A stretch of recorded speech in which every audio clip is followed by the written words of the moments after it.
توبہ کے کنسپٹ کو اللہ رب العزت نے قرآن مجید میں بڑا واضح بیان کیا ہے، اور خالق کائنات نے یہ بھی بتایا کہ کن لوگوں کی توبہ کو ان کا مالک، ان کا خالق قبول کرتا ہے، اور کن لوگوں کی توبہ کو ان کا رازق اور مالک قبول نہیں کرتا ہے۔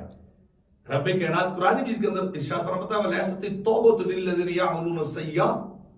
کہ ان کی توبہ کبھی بھی اللہ قبول نہیں کرتا۔ یعملون السیئات، جو ہمیشہ گناہوں میں لگے رہتے ہیں، عمر بھر گناہ کرتے ہیں، غلط زندگی گزارتے ہیں، اللہ کی نافرمانی میں اپنی زندگی بسر کرتے ہیں، اور ساری زندگی وہ گناہ میں منہمک رہتے ہیں، حتی اذا حضر احدهم الموت قال انی تبت الآن، اور جب موت کا وقت قریب آ جاتا ہے تو پھر کہتا ہے میں اب توبہ کر رہا ہوں، حالانکہ اللہ نے اسے کئی بار یہ توفیق بخشی تھی، یہ خیال، یہ دل و دماغ کے اندر بات آئی تھی کہ مجھے توبہ کر لینی چاہیے، مجھے اپنے رب سے اپنے گناہوں کی معافی مانگ لینی چاہیے، لیکن وہ اپنی سرکشی میں، اپنی حکم دولی اور نافرمانی میں، اپنے گناہوں میں اتنے کھوئے ہوئے تھے کہ اس خیال کو بھی وہ پس پشت ڈال دیتے تھے، اس بات کو بھی وہ کبھی اپنے توجہ قابل توجہ نہیں سمجھتے تھے کہ اللہ میں جو ہے توفیق دے رہا ہے، میرے دل و دماغ کے اندر خیالات اور سوچ اور فکر آ رہی ہے، تو ساری عمر گناہوں میں گزار کر قرآن کہتا ہے جب موت آئی قال انی تبت الآن ولا الذین یموتون وهم کفار، تو اس وقت کہے کہ میں توبہ کرنی، اللہ ایسے بندوں کی توبہ بھی نہیں قبول کرتا، اور جو حالت کفر میں مر گئے، جب وہ سب کچھ دیکھیں پھر توبہ کی طرف مائل ہوں تو پھر ان کی توبہ بھی قبول نہیں ہے۔ اور ان کے متعلق اللہ فرماتا اولئک اعتدنا لهم عذابا الیما،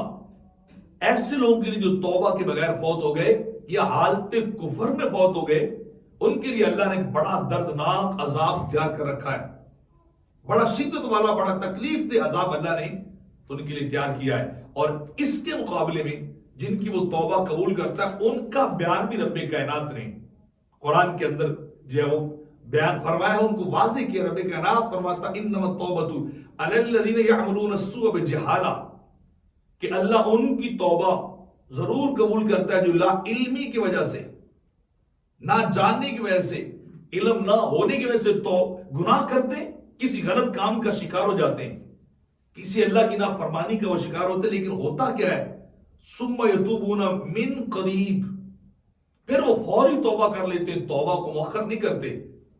توبہ کو ڈیلے نہیں کرتے، انتظار نہیں کرتے رہتے کہ کل کریں گے، پرسوں کریں گے، پھر کر لیں گے، بلکہ کیا ہے فوری طور پر یتوبون من قریب،